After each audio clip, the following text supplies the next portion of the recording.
O ministro Alexandre de Moraes, do STF, acatou um pedido da defesa de Silvinei Vasquez e revogou a prisão preventiva do ex-diretor-geral da Polícia Rodoviária Federal, a PRF.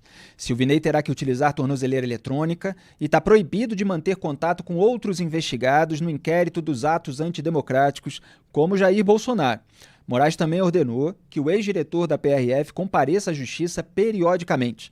Além disso, o ministro do Supremo cancelou o passaporte de Silvinei, suspendeu o porte de arma de fogo dele e ainda o proibiu de usar as redes sociais. Silvinei Vasquez foi preso em 9 de agosto de 2023 por determinação do próprio Moraes. Ele ficou 1 ano detido, mesmo sem apresentação de denúncia.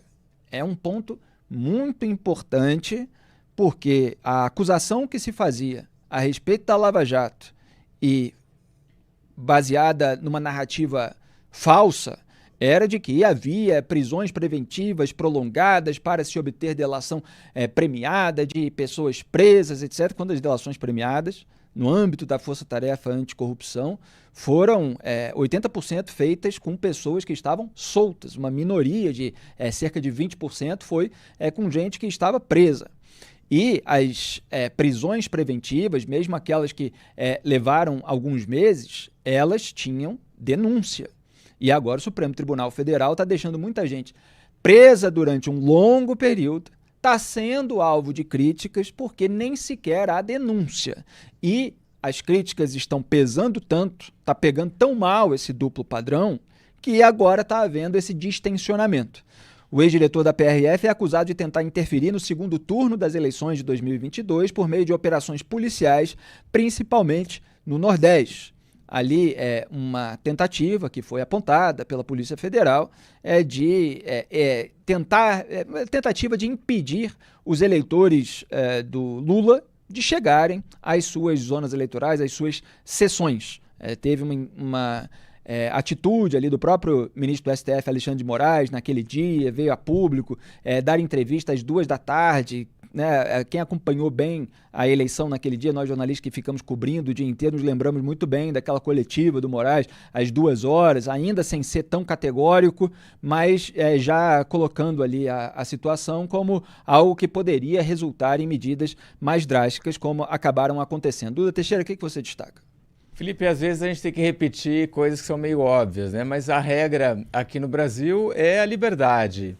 O Brasil é diferente de uma ditadura como na Venezuela, que a ditadura sai prendendo todo mundo sem qualquer investigação, acusação, denúncia, né? Aqui você só prende alguém quando a pessoa já foi condenada, ou você pode recorrer a uma prisão preventiva, mas você tem critérios muito claros, né? Então a pessoa é um risco para a sociedade, ou ela pode fugir do Brasil, ou aquilo que foi usado pelo STF é que ela poderia obstruir as investigações da justiça. Agora, mesmo para você mostrar isso ou fazer alguma coisa desse tipo, você tem que fundamentar muito bem ali essa questão, o que eu acho que não foi feito. Então, assim, ele ficou preso durante 1 ano de uma maneira, a meu ver, enfim, né, não acho que esteja correto essa decisão do cara ficar 1 ano em prisão preventiva sem sequer ter uma denúncia, né? E essa questão de que ele teria atrapalhado a votação no Nordeste, bom, Felipe, não conheço ninguém que deixou de votar no Lula ou no Bolsonaro por causa dele, né? E o fato de não ter sido apresentado nenhuma denúncia também mostra que provas disso daí também não são tão fáceis de achar. Pois é, as pessoas elas acabaram conseguindo votar naquele dia. Houve toda uma preocupação, houve toda uma gritaria, uma crítica, os próprios petistas, os jornalistas cobrindo, evidentemente, aquela incerteza se as pessoas realmente conseguiriam chegar, porque havia aquela série de blitz que depois alegaram que era uma operação técnica, tradicional, etc., mas aí começaram a haver certas incongruências, não era exatamente tão comum fazer daquele jeito que eles estavam fazendo, ficou a alegação para lá e para cá.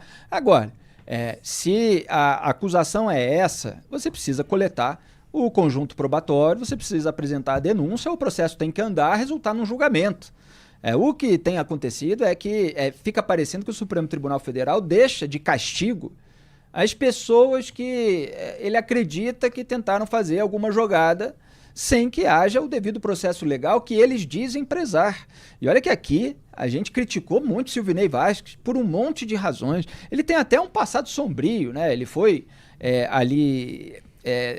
foi alvo de um pedido de indenização, a União teve que arcar com mais de 50 mil reais porque ele agrediu um frentista que se recusou a limpar o carro da corporação por algum motivo banal, etc. Isso levou à agressão. Aliás, quando ele depôs numa comissão no Congresso Nacional, ele disse que o frentista tinha sido arrogante, aí se fez de perseguido. Então, assim, é uma figura bem troglodita, o Silvinei. Agora, o processo legal que a cúpula do sistema de justiça brasileiro jura defender quando é conveniente, ela parece não praticar.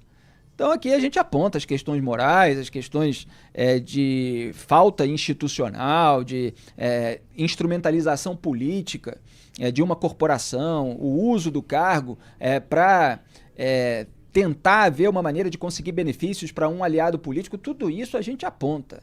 Cada coisa na sua categoria. E a atitude do Supremo Tribunal Federal, com todo esse duplo padrão e até um certo cinismo na hora de estabelecer a sua argumentação, a gente tem que apontar também.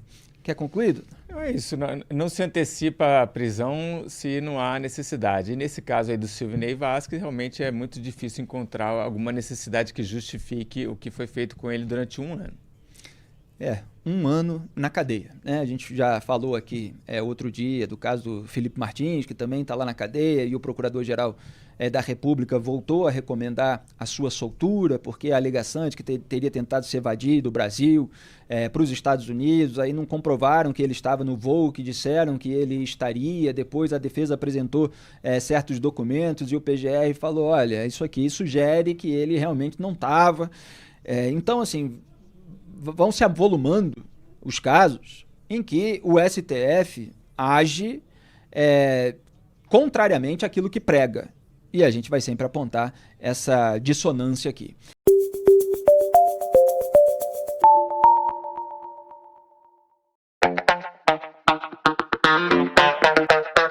O site mais vigilante do Brasil cresceu, ganhou prêmio, virou portal e agora está de cara nova, mantendo e fortalecendo a sua essência de vigiar o poder, seja ele qual for.